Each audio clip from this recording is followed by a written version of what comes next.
Hi, and welcome to the Bible Tribe, Word of the Day. I'm Denise Pass with Seeing Deep Ministries, where we see deep in a shallow world and overcome the battles of the mind with the Word of God. When others seek to humble you in their pride, don't let your own pride keep you from crying out to God. Today is my oldest son's birthday, and this past weekend he surprised my husband and me by sharing a video about how much he loves his dad and posting a GoFundMe for my husband's cancer treatment that insurance is not paying for. So my husband is my kinsman redeemer who stepped into my life as a single mom in the wake of utterly devastating circumstances, and he stepped in as a dad of 5 kids. It is not lost on me that the Word of the Day is proud. We should not be too proud to receive help. We have been overwhelmed by the kindness, prayers, and support, so I just wanted to take a couple of seconds to share that. Thank you. The link to this video that he did is on the post online for this podcast episode. We're reading today from the book of Psalms 123 through 125, and the verse of the day is Psalm 123:4. Our soul has had more than enough of the scorn of those who are at ease, of the contempt of the proud. Word of the day is proud. It is the Hebrew word ga'ayon. It means arrogant or haughty.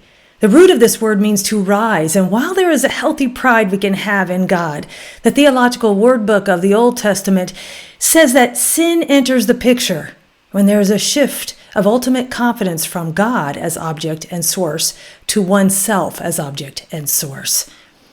In this brief psalm of the ascent, the psalmist gets to the heart of the matter only after he reminds himself of who God is first and how he should rely on God. Surrounded by prideful people who had minimized, mocked, and tormented him, the psalmist went to the only one who could defend him. Our verse of the day in its entire chapter, Psalm 123 in the NIV translation. I lift up my eyes to you, who is sit enthroned in heaven. As the eyes of slaves look to the hand of their masters, the eyes of a female slave look to the hand of her mistress, so our eyes look to the Lord our God, till he shows us his mercy. Have mercy on us, Lord, have mercy on us. For we have endured no end of contempt. We have endured no end of ridicule from the arrogant, of contempt from the proud. There's a progression in these Psalms of the Ascent, beginning with Psalm 120. In Psalm 120, we call out to the Lord in our distress.